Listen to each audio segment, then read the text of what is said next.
Olá, que a paz de Cristo reine em cada coração. Hoje, dia 6 de maio de 2023, vamos estudar a lição número 2 da nossa nova série, Acessando o Seu Destino. A série envolve estudos escatológicos e vivências ou testemunhos. O tema da lição de hoje, a lição número 2, é as 7 taças da ira ou 7 flagelos. Eu sou uma estudante de escatologia e já tem 25 anos da minha vida que eu me dedico nessa área. Comprei alguns livros de escatologia, tenho bíblias de estudos e gosto muito, eu acho muito interessante, principalmente, a linguagem metafórica. Nós vamos utilizar como texto base Apocalipse, capítulos 15 e 16. O versículo-chave é Apocalipse 16:10, que diz: E o quinto anjo derramou a sua taça sobre o trono da besta, e o seu reino se fez tenebroso, e eles mordiam as suas línguas de dor. Esse aqui é o nosso versículo-chave. Para nos ajudar a compreender o nosso estudo, dividiremos em 3 partes: a introdução, o cenário profético e conclusão. Na introdução, vamos dar uma pincelada no assunto. No cenário profético, vamos refletir em mais detalhes sobre os fatos, os acontecimentos do tempo presente e futuro. Na conclusão, vamos responder as 7 principais dúvidas de alguns estudantes de escatologia, alguns cristãos. São perguntas e respostas que nos ajudam a compreender a ótica de Deus sobre os fatos. Ou seja, é a história na perspectiva do próprio Deus, que é o autor dela.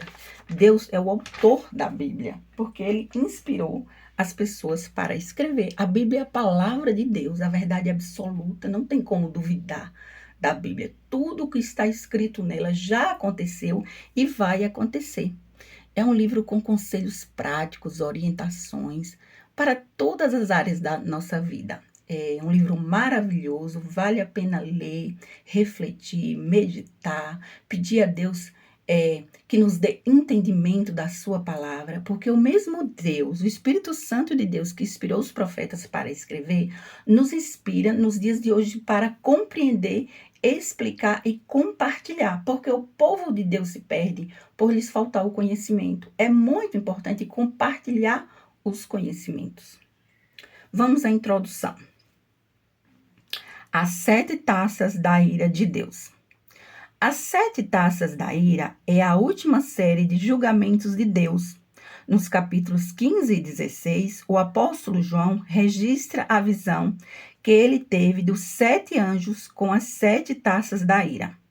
As taças serão derramadas uma a uma na terra, por causa da rebeldia do homem. Repare que algumas das 7 taças têm algumas calamidades dentro. Ou seja, tem taças com 3 ou 4 tipos de catástrofes. Isso significa que o total de catástrofes naturais serão muito mais do que 7. Quando a primeira taça é derramada, as outras 6 serão derramadas em seguida. Acredito eu que em um curto intervalo de tempo entre uma e outra taça, pois a Bíblia compara com as dores de parto. Quando chega bem próximo do nascimento do bebê, as dores estão mais fortes, intensas, e a contração é bem próxima uma da outra. Então, eu acredito que o intervalo de tempo entre uma taça e outra será curto. Eu acredito assim. Deus fez várias advertências antes de mandar o primeiro anjo derramar a primeira taça. No derramamento das taças, não há mais oportunidade de arrependimento. Os ímpios beberão o cálice da ira sem mistura, ou seja, ira pura de Deus, sem misericórdia. Depois que a primeira taça é derramada, a porta da graça se fecha. Se fecha para os pecadores impenitentes. Na primeira taça, o castigo é para quem tem a marca da besta, ou seja, que defende a mesma ideologia herética da besta. preste atenção de forma mais específica na quinta taça, que Deus derrama diretamente contra Satanás e seu leal servo, o anticristo escatológico. O quinto anjo derramou a sua taça sobre o trono da besta, cujo reino ficou em trevas. Eles mordiam a sua língua e se recusaram a se arrepender. Apocalipse 16, 10, 11. Morder a língua aqui não deve ser interpretado de maneira literal. Quem morde a língua geralmente machuca e vira aftas depois. E a pessoa sente dificuldade de tomar um café, tomar uma sopa, ou mesmo um suco gelado, porque as aftas são muito dolorosas. O morder a língua aqui não significa a pessoa se machucar e morder de verdade a sua língua. Isso aqui significa um estado de muita angústia e sofrimento, confusão mental. Por isso a expressão morder a língua. Eles irão murmurar, reclamar e blasfemar. Então, entre uma situação assim, semelhante ao jeito que o rei Saul ficou. Saul não ficava perturbado mentalmente, parecia um louco às vezes, confuso, devido aos pecados, e ele foi rebelde. O pecado de Saul foi rebeldia, desobediência, inveja, orgulho, mas ele foi rebelde, e Deus enxerga a rebeldia como pecado de feitiçaria. No reino espiritual tem o mesmo peso. Quem é rebelde, Deus olha e enxerga como um feiticeiro. Pensa a gravidade do assunto. Por isso é que fala que eles mordiam a língua de tanta dor, mas é evidente que eles não morderam a língua de verdade. Ou seja, literalmente. Quando a sede do poder da besta for atacada, a humanidade entrará em colapso. Os reflexos da ira divina se espalham pelo mundo em forma de desastres naturais. Daí as pessoas entrarão em desespero. Alguns desmaiarão de terror pelo bramido das ondas do mar. A maioria das taças atinge várias partes do mundo. São 7. A maioria atinge as várias partes do mundo. Isso é triste e doloroso. Mas a Bíblia diz que se esses dias não fossem abreviados, nenhuma carne se salvaria. Então, Deus abrevia para o povo justo suportar, atravessar essa fase com a fé firme e preparados para reconstruir, em parceria com Deus, a história da humanidade, quando a história chegar em Apocalipse capítulo 21. Então, aqui nós terminamos a parte da introdução. Vamos para o cenário profético. Explicaremos novamente um pouquinho da introdução em mais detalhes e vamos tentar aqui entender tudo o que está acontecendo no mundo e o que vai acontecer, tá? Cenário profético, parte 2. As catástrofes naturais são a consequência de eventos desencadeados por desastres naturais, que ultrapassaram a capacidade de resposta local e afetam seriamente o desenvolvimento social e econômico da região. Uma catástrofe é um acidente grave ou uma série de acidentes graves.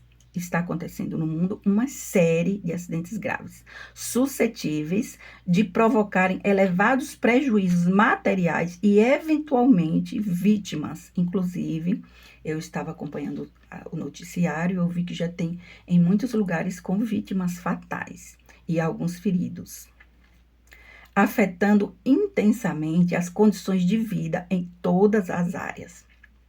Quando acontece assim, em muitos lugares ao mesmo tempo, começa a afetar em todas as áreas. Prejudica o comércio local, enfim, as pessoas ficam desabrigadas, né? São várias as situações. É considerado catástrofe quando causa impacto. No mundo já tem impacto, né? Já está causando impacto. Nós podemos analisar como catástrofes. Terremoto, inundação, ciclone, furacão, tsunamis, calamidades, né? Muitas calamidades, vulcão em erupção. Catástrofe quase global é quando atinge a maior parte do planeta. E é isso que vai acontecer, vai atingir a maior parte do planeta. Muitos afirmam que a mudança brusca na temperatura é o fenômeno El Niño, Deus tem o controle absoluto sobre este fenômeno também. Só acontece o El Niño se Deus permitir. Portanto, é a mão de Deus. E sobre as chuvas de granizo, em Ezequiel 38, 22, está claro que Deus manda no período da batalha de Gog e Magog, que ocorre no mesmo período do Armagedon. Tem uma tradução que está escrito granizo. Leia lá Ezequiel 38, 22. É porque muitas dessas calamidades e castigos vai diretamente contra Gog e Magog.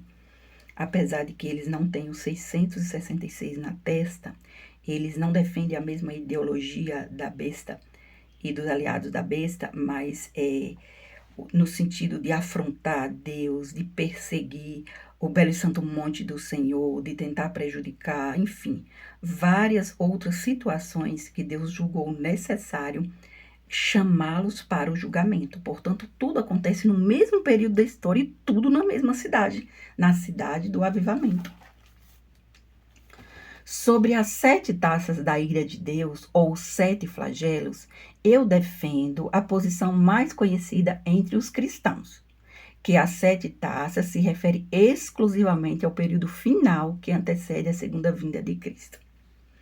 Olha, gente, a maioria dos estudantes de escatologia acreditam, até porque eu já li artigos, livros, e eu percebi isso, que eles acreditam que Apocalipse capítulo 19 está falando do retorno visível de Cristo. Eu posso afirmar com convicção que não é. E por que eu afirmo isso? Tem partes na Bíblia que a pessoa só compreende quando Deus dá o discernimento.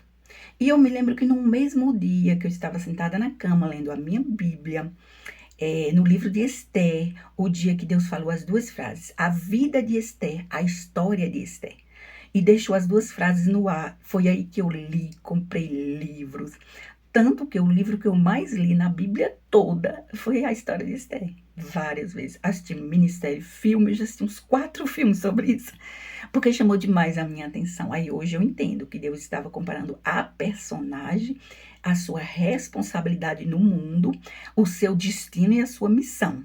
Impressionante, impressionante. E até mesmo características pessoais, no que diz respeito ao caráter, aos segredos do coração.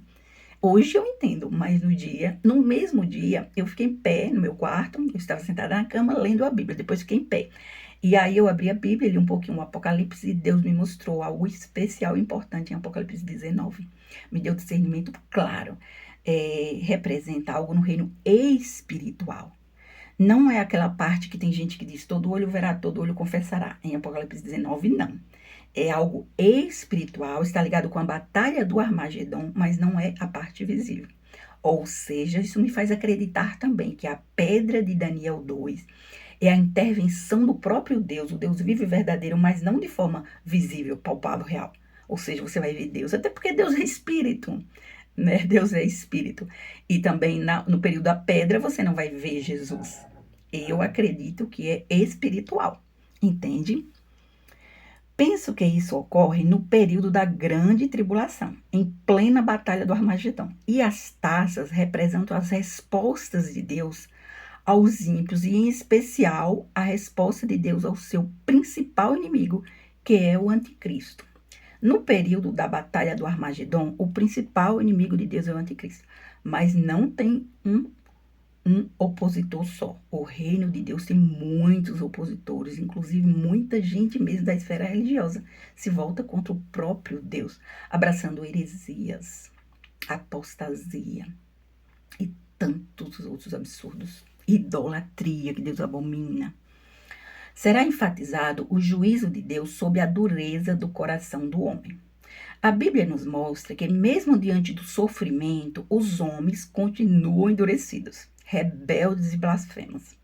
Ao longo da história, Deus sempre envia juízos parciais que avisam ao iníquo sobre o seu pecado.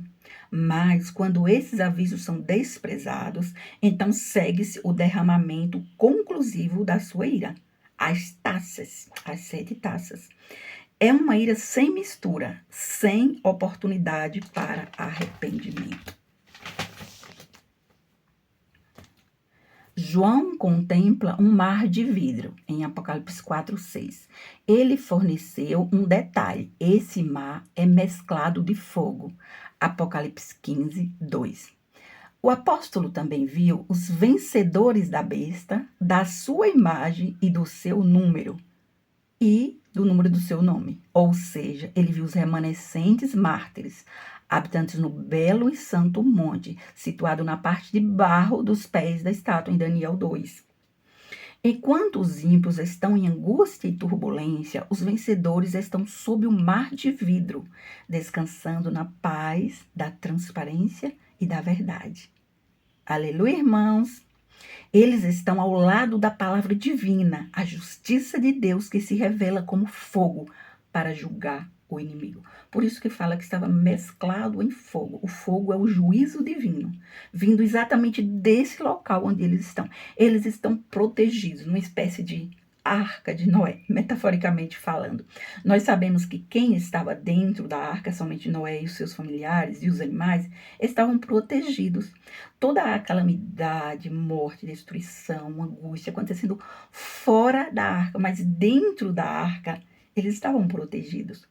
Então, metaforicamente falando, nós podemos comparar esse mar de vidro com a arca de Noé. De fato e de verdade, Deus não permite que toquem um fio de cabelo da cabeça dos remanescentes. Parece inacreditável, porque eles já foram cercados por todos os lados, inclusive o cenário profético de Ezequiel 38 e 39, todo aquele ataque que acontece o ataque ao belo e santo monte, aos remanescentes, para que você tenha uma noção, uma ideia de tudo que esse povo atravessou e não se dobrou diante de Baal.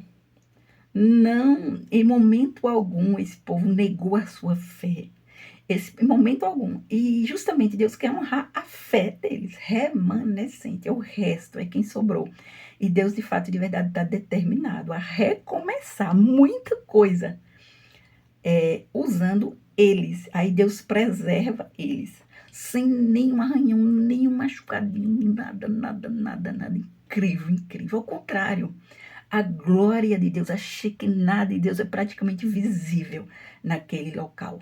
Metaforicamente chamando de mar de vidro ou mesmo de arca de Noé dos nossos dias.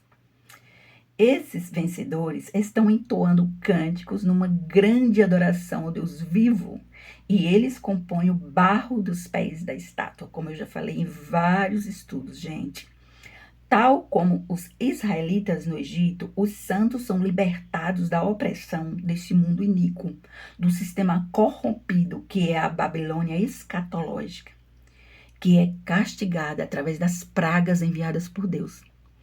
Toda a Babilônia escatológica, todo o sistema que o representa, será castigado e atingido. E tem pessoas grandes no Brasil que influenciam o Brasil e fora do Brasil. Pessoas de renome, pessoas respeitadas. Muitas pessoas que usam máscara colada na sua face. Mas Deus revela os segredos do coração. Deus mostra claramente nomes de pessoas, endereço e tudo mais. A Bíblia diz que não há nada em oculto que não há de ser revelado. Não é verdade? Deus é o Deus revelador dos mistérios.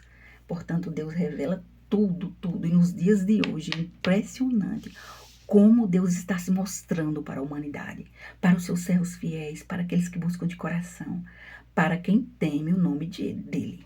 Para quem teme a Deus, Deus está revelando, mostrando, dando sabedoria, discernimento de espírito, discernimento espiritual. O conhecimento está se espalhando como as águas cobrem o mar. João enfatiza que as taças portadas pelos 7 anjos são os últimos 7 flagelos da cólera de Deus. Ou seja, o derramamento dessas taças consuma-se a ira de Deus sobre o mundo. No derramamento das taças não há mais possibilidade de intercessão. Presta atenção. Na Bíblia fala que derramou a primeira taça. Em algum momento você já leu falando que derramou uma taça e deixou as 6 para lá. Ou seja, derramou 2 taças e esqueceu as outras. Não tem isso não é? Você começa lendo, aí você lê. Derramou a primeira taça, depois continua lendo. Derramou a segunda taça. Tem um total de 7 taças, ou seja, está escrito na Bíblia que serão 7 taças, portanto, será impossível derramar uma ou duas. Tem que acontecer. Será a sequência das 7 taças. Porque Deus conhece o futuro todo, ele já sabia tudo o que ia acontecer. Então, ele revelou com a antecedência para João. Não tem como não acontecer. As 7 serão derramadas mesmo. Né? O cristão deve se preparar mesmo, porque muita gente vai sucumbir ao pecado, vai murmurar contra Deus. Não vai suportar tanta dor e sofrimento e perseguição. Você precisa estar firme nos pés de Jesus, na rocha inabalável. Os que confiam no Senhor são como os montes de Sião. São como os montes de Sião, que não se abalam e permanecem firmes para sempre. Amém? Confie no Senhor. Vamos continuar o nosso estudo. A ira de Deus está sendo manifestada e ele não irá parar até que os seus propósitos sejam alcançados.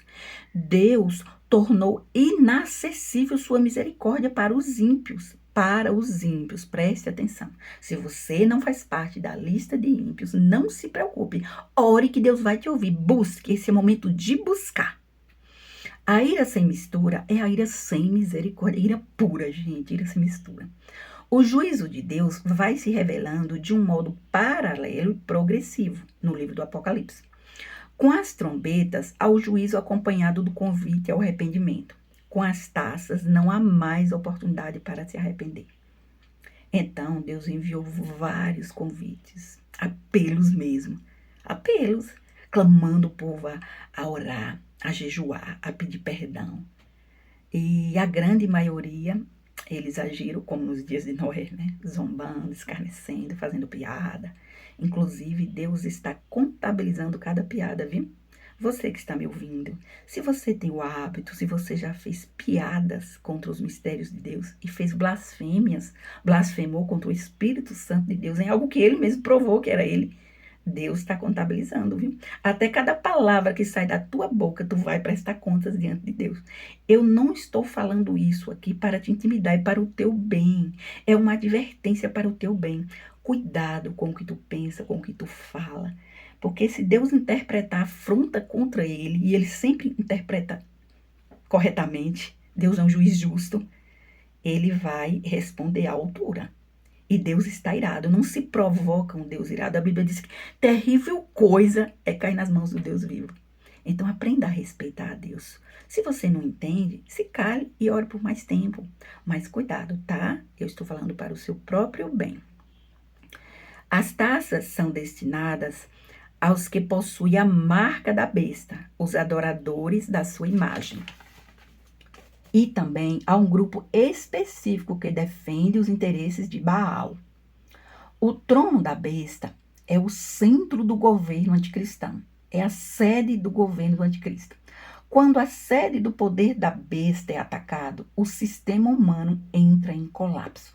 Os homens incrédulos se desesperam, são tomados de angústia e pavor, medo. A religião da besta cai de forma patética quando o cálice da ira de Deus é derramado. Em seguida, os seguidores da besta blasfemam contra Deus.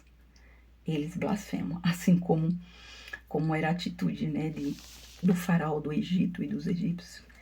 O faraó continuava blasfemando, uma blasfêmia atrás da outra, até acontecer a 10ª praga.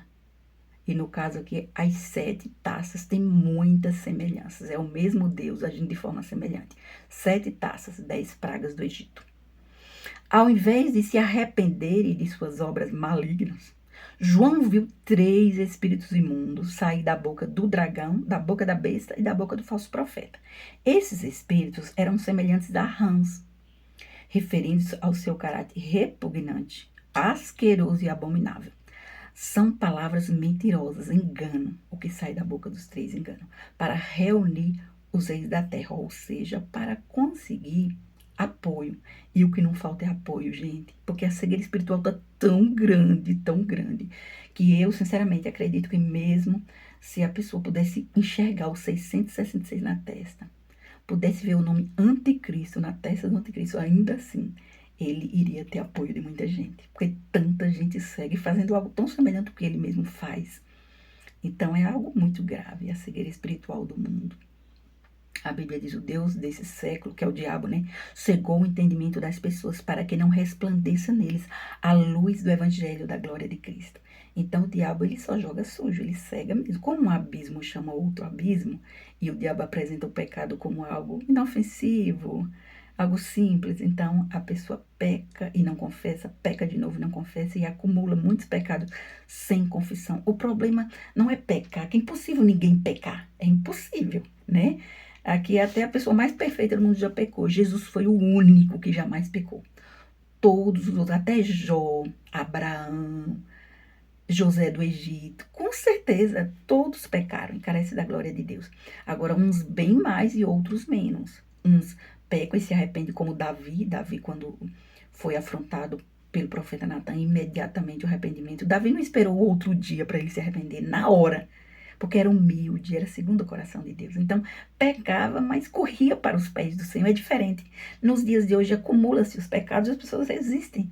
Não querem se arrepender mesmo. Ao contrário, quando a pessoa vai falar e exortar, tentar abrir os olhos para o bem, fica com raiva e começa a jogar pedra em você ou zombar, fazer piadas. É o que tem acontecido muito, pelo menos aqui em Irecê e em muitas pessoas que eu converso. Quem trabalha em escola conversa com muita gente, tem acesso às pessoas. Eu trabalho na área de aconselhamento, então não tem como não perceber isso. Você tenta abrir os olhos para o bem e a maioria responde te dando pedradas, zombando e escarnecendo, porque você insiste para a pessoa se voltar para Deus, confessar os pecados e abandonar. A inversão de valores é absurdo demais, não é verdade, gente? Vamos continuar aqui o nosso estudo. Eu fugi um pouquinho do tema, né? Tá, vamos continuar o nosso estudo. Isso significa que os poderes desse mundo e a falsa religião do anticristo agem sob ideias e inspiração do maligno, ou seja, do dragão, que é o Satanás. São planos, ideais, métodos, eventos, shows, festas. Preste atenção nessa parte. Shows, festas ou empreendimentos postos em ação, como afronta declarada à santidade de Deus. Geralmente, quando Deus se sente afrontado, ele responde à altura. Imagine aí a cena, Deus irado e com motivos, né? As 7 taças já quase transbordando e muita gente afrontando, uma afronta. Você acha que Deus vai ficar calado, parado de braços cruzados? Claro que não. Quando Deus se sente afrontado, ele responde à altura. Ele respondeu cada afronta de Faraó do Egito e responderá cada afronta do anticristo escatológico. João, então, descreve a destruição do mundo. A grande Babilônia é despedaçada. O império do anticristo entra em colapso. Todas as cidades e nações são arruinadas. Todas as ilhas fogem, os montes não são encontrados, ou seja, haverá mudança em toda a topografia da Terra. Depois disso, finda-se o tempo e a história, e inicia-se a eternidade, onde a pedra será inaugurada, implantada e surgem novos céus e nova terra. Deus irá trazer um concerto sobre o Brasil e o mundo. Ele é categórico em exigir santidade de vida e reforma. Ele quer arrependimento e mudanças. Ele quer ordem e mudança de vida. É o próprio Deus quem diz: basta. Deus diz: basta. Conclusão do estudo. Vamos à conclusão agora. Eu decidi fazer diferente nesse estudo, gente. Eu fiz a conclusão com 7 perguntas e 7 respostas. 7 perguntas com respostas retiradas da Bíblia a respeito da história escatológica. Porque muita gente tem dúvida, dá para perceber, muitas pessoas perguntam sobre isso, enfatizam mais esses pontos. Então, eu decidi fazer em forma de perguntas e respostas, tá bom? 7 perguntas e 7 respostas. A primeira pergunta é: o que significa o comprar e o vender, descrito em Apocalipse 13, 17? Lá aparece a expressão: ninguém poderá comprar ou vender. E muita gente pensa que vai utilizar um chip na mão direita ou na testa para entrar em supermercados, hein? Não tem nada a ver com isso. E também o anticristo não influenciou o mundo em relação a isso. Eu vou explicar a resposta, tá? A expressão comprar e vender fica claro que é uma transação comercial, né? Claro, gente. Não se trata de algo que envolve o mundo. É algo local. Trata-se de um tipo de feira, uma feira fashion. promovida pela besta que emerge do mar. Ele é um promotor de eventos e aproveitou para obter lucros por meio de uma abominação, chamada na Bíblia de abominação desoladora, em Daniel 12:11 e Mateus 24:15. Lá no livro de Daniel fala da abominação que aconteceu no período de Antíoco Epifânio, que eles sacrificaram um porco no altar. Foi mais ou menos isso que aconteceu, mas existe a abominação também para o período escatológico, e essa abominação foi esse comprar e vender, essa feira fashion promovida pela besta que emerge do mar. O fato realmente aconteceu e está arquivado nos arquivos da história. Portanto, é isso, tá? Pergunta número 2. Uma das taças da ira foi derramada no trono da besta. Onde fica a localidade do trono da besta? Resposta. Está representado pela parte de ferro dos pés da estátua em Daniel capítulo 2. Gente, nós pontuamos várias vezes isso aqui nos nossos estudos. Porque, de fato e de verdade, se você compreender os pés, os dedos dos pés, os acontecimentos desse período da história, você vai compreender todo o restante, tá? Então, conforme a 2 Tessalonicenses 2:4, parte B, que ele se assentará como Deus no templo de Deus, querendo parecer Deus. Significa uma igreja evangélica, ou seja, já foi evangélica antes dele pisar os pés e corromper tudo, transformando-a na Babilônia escatológica. Preste atenção na expressão, no templo de Deus, essa expressão dentro de uma igreja evangélica. Uma igreja evangélica, portanto, isso aqui já cai por terra completamente a ideia que é Papa, a Igreja Romana, não. Existe uma lista de mais de 20 nomes de supostos anticristos que as pessoas estudam e afirmam, é fulano, é fulano, é fulano. Tá aí um assunto que a pessoa só sabe identificar, compreender por meio de espírito de sabedoria e revelação. Somente o próprio Deus pode revelar. Então, o primeiro nome da lista é o Papa, gente. Coitado do Papa. Tanta gente acusando. Não é ele, não. Ele não é o anticristo escatológico. No período de Esté, era Ramã. Em todo o período da história tem um anticristo, né? Que são pessoas que se opõem a Deus e a Cristo. Opositores de Deus. E o anticristo escatológico está em uma igreja evangélica. Está claro. Leia na sua Bíblia. 2 Tessalonicenses 2:4. No templo de Deus. Querendo parecer Deus. Ou seja, ele quer dar a última palavra. Ele afronta abertamente várias e várias vezes, sem contar que ele cospe na face do Deus vivo e verdadeiro e corre para beijar os pés de Baal.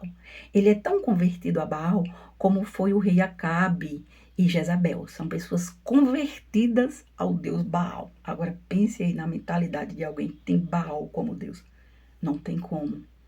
Por isso que ele é chamado iníquo, perverso, né? Tudo isso sobre ele, porque ele foi se tornando cada vez mais semelhante ao Deus que ele se converteu, que é o próprio Baal. E Baal cega. Qualquer idolatria cega completamente a pessoa. A pessoa pensa, não, eu estou servindo o Deus verdadeiro, estou fazendo o que é certo. Sendo que, na verdade, não. É muito grave. Idolatria é gravíssima aos olhos de Deus, abomina, detesta, tem nojo, Deus não suporta. Idolatria cega, escraviza. Tanto Baal como qualquer outro Deus. Ele também já promoveu culto a Deus está, a deusa do amor e da prosperidade, né? Não, a deusa está é a deusa do amor e da fertilidade. Então, já promoveu vários cultos a essa deusa, mesmo diante de exortação e tudo. Ele promoveu vários cultos a Deus está. Isso também pode ser encontrado nos arquivos da história, que de fato esse fato aconteceu. Então, é idólatra, promotor de eventos, shows, enfim, leva o povo ao mundanismo cada vez mais. Em momento algum, ele tenta apagar o 666 da testa do povo, ao contrário. Ele é o dono desse número e ele tenta colocar esse número na testa do maior número possível de gente. E quem tem esse número está caminhando em passos largos em direção ao Lago de Fogo. Sabendo disso, ainda assim, ele coloca o número 666 na testa do maior número possível de gente, para ter uma noção de como está corrompido, né, o caráter dessa figura escatológica, a saber, o anticristo, a besta que emerge do mar. A terceira pergunta, gente. Muitos acreditam que a expressão a imagem da besta, descrita em Apocalipse 13, 14 e 15, trata-se de uma estátua. Isso é verdade? Aqui é a pergunta, gente. Tem gente que afirma mesmo que vai fazer uma estátua, igual foi lá naquele tempo passado, né, do Nabucodonosor, que tinha estátua, obrigava o povo a adorar essas coisas. Não tem estátua nenhuma. Trata-se de, fala lá, imagem da besta. Parece essa expressão mesmo. Trata-se de uma estátua. Isso é verdade? É assim a pergunta, certo? Resposta: não. Imagem aqui significa reflexo. Imagem da besta aqui significa o reflexo da sua natureza. Trata-se de alguém que fala em nome da besta. A pessoa cedeu a sua imagem e a sua voz para os interesses do anticristo. Alguém da esfera religiosa. A besta conseguiu enganar e manipular essa pessoa, inclusive causou sérias destruições para a vida dessa pessoa. A pessoa não foi mais a mesma depois de aceitar ser a imagem da besta. A pessoa passou a ser o reflexo da natureza da própria besta. Enquanto a besta escondia a própria face para não se mostrar muito, utilizava a sua imagem, ou seja, essa pessoa. Então a pessoa colocava sua voz, sua aparência, fotos, vídeos, enfim. A pessoa não teve dificuldade nenhuma, enganado, manipulado, porque a besta é um manipulador. Ele engana. Não tem um versículo que diz, se possível for, enganaria até os escolhidos? Ou seja, existe possibilidade de enganar até os escolhidos. Só para você ter uma noção, é um mestre em engano, em astúcia. Por quê? Porque ele é inspirado pelo dragão, ou seja, ele faz o que o dragão quer que ele faz. Por isso ele age assim. Pergunta número 4. Qual é a principal ideologia defendida pela besta? Vocês sabem? Vou dar alguns segundos para você responder.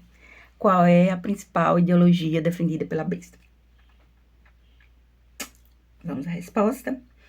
A besta é herege, apóstata e blasfemo. Leia lá em Apocalipse 13. E abriu a sua boca em blasfêmias contra Deus para blasfemar.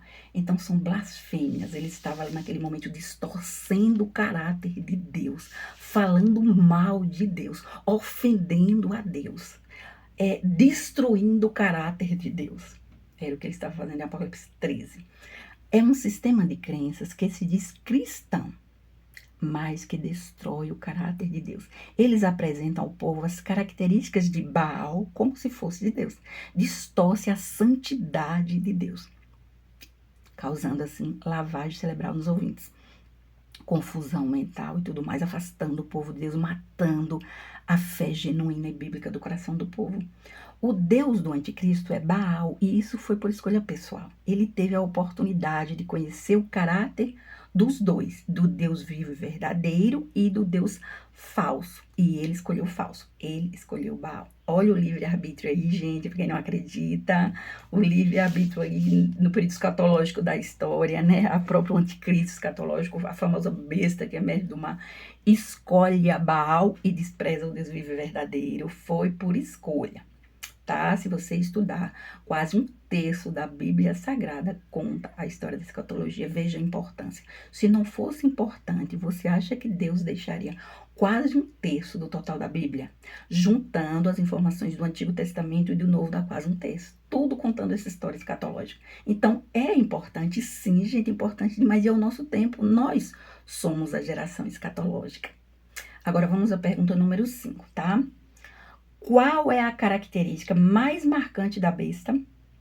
Bom, é a injustiça e a sua sociopatia.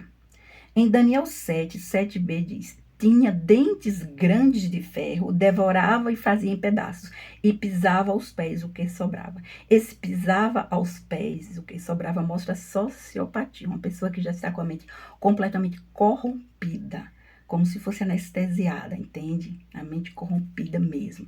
Tipo assim, que não tem como se arrepender mesmo, não tem mais jeito. A mente corrompida. Então, ele pisa com os pés, ou seja, já depois de devorar, rasgar com os dentes de ferro. Veja o ferro aqui, o mesmo ferro dos pés da estátua. Então, ele aparece aqui em forma desse monstro, esse bicho assustador.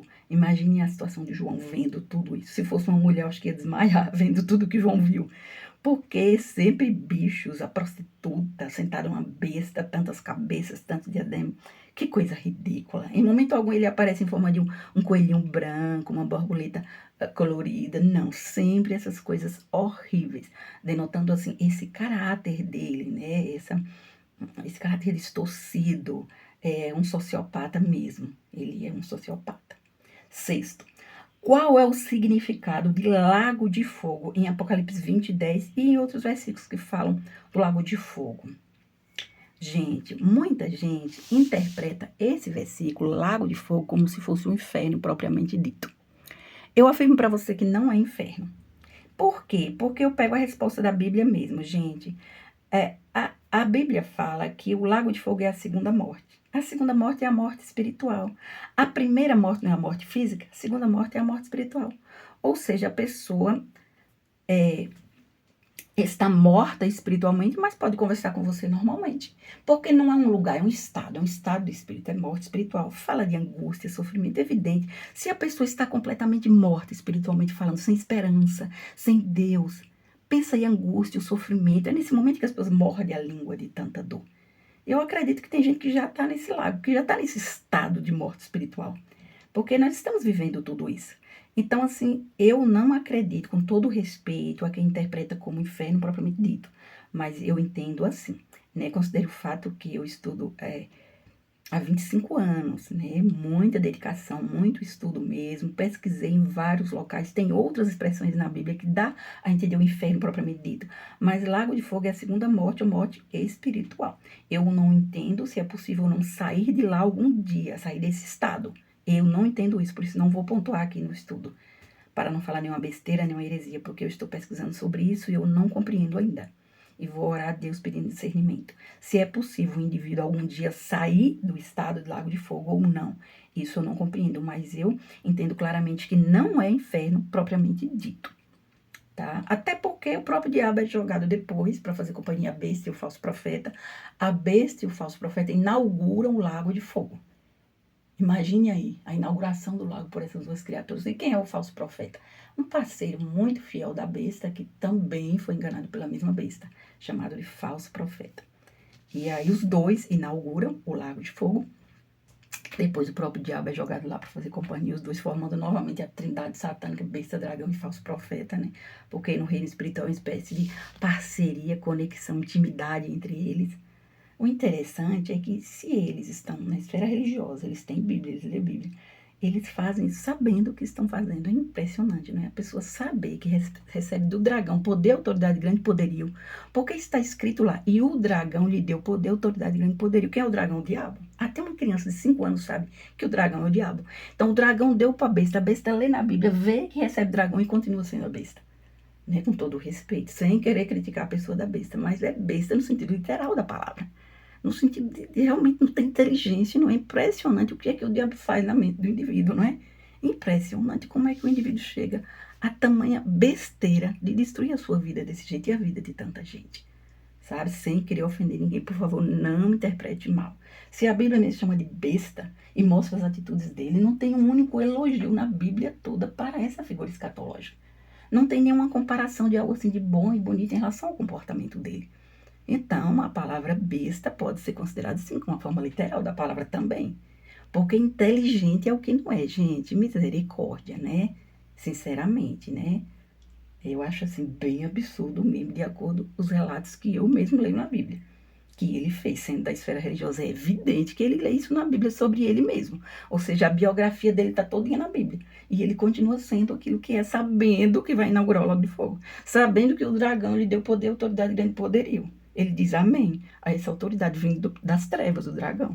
É absurdo isso, gente. A sétima e última pergunta. Vamos lá, vamos terminar o nosso estudo. Quais as nomenclaturas bíblicas que definem a besta? Vamos ver, né? As principais são a besta que emerge do mar, o pequeno chifre, de Daniel 7, o quarto animal também de Daniel 7, o iníquo, o perverso e o filho da perdição. Eu acho que você sabe o significado do filho da perdição, não é? Você sabia que essa expressão só aparece para o anticristo e para Judas Iscariotes? Na Bíblia toda, filho da perdição aparece para Judas Iscariotes, que traiu Jesus, e para a besta que emerge do mar, que é o anticristo escatológico. Ou seja, a pessoa está realmente destinada à destruição, filho da perdição. Né? Terrível, terrível isso. E será que ele leu isso? É evidente. É evidente. Uma pessoa da esfera religiosa lê várias vezes isso. É porque de fato e de verdade tem gente que escolhe o Satanás mesmo. Não tem satanista que decide ser satanista, que fala e que exalta o Satanás. Você já viu? Faz estátua dele, beija os pés do Satanás. Então, é assim mesmo, gente. É o livre-arbítrio. Deus deixa o povo escolher sim, mas na maioria das vezes o diabo primeiro ele cegamente, ele engana, ele escraviza. E a pessoa fica nessa situação, né? É lamentável. Então, ele é o principal inimigo de Deus na Batalha do Armagedon. Sua identidade secreta é o 666. A Bíblia diz, é o número de um homem. Quem tem inteligência, identifique, calcule esse número. É o número de um homem. Homem, está claro, lá em Daniel também diz, olhos de homem, boca falando de maneira arrogante, lá em Daniel 7. É um homem, uma pessoa do sexo masculino. Estou falando isso porque algumas pessoas acusaram mulheres. Eu já vi em estudo achando que uma determinada mulher está bem claro na Bíblia que é um homem. Sua identidade secreta é o 666, que significa o ápice da soberba humana, independente de Deus em oposição a Cristo. É o significado do número 666. Que Deus te abençoe, te ilumine e te guarde. Ore pelos seus familiares, pedindo a cobertura do sangue do Cordeiro para a vida de cada um. Ore pelo avivamento do Brasil e pela política brasileira. Se precisar de mim, por favor, me chame no WhatsApp ou venha fazer uma visita pessoalmente no Ministério Avivar de Irecê, a qual eu sou a fundadora e trabalho na área de aconselhamento. Eu aconselho e oro pelas pessoas. É o chamado do próprio Deus. E o Deus que chama, capacita. É graça e misericórdia de Deus na minha vida. Eu não sou melhor do que ninguém. Mas a fé que eu guardo no meu coração, ela é genuína, ela é sincera. Quando eu falo que eu tenho fé, acredite, eu tenho mesmo. Quando eu estou varrendo a casa, eu estou pensando em Deus, ou eu coloco louvor e fico louvando a Deus. Quando eu ligo a máquina para lavar roupa, a máquina lá ligada, eu estou preparando alguma coisa na cozinha, pensando em Deus, louvando a Deus. Então, assim, eu penso em Deus, eu adoro a Deus, eu amo a Deus, e eu tenho esse sonho lindo de agradar o coração do meu Deus. Que Deus te abençoe muito e muito obrigada por ouvir o estudo até aqui. Até a próxima!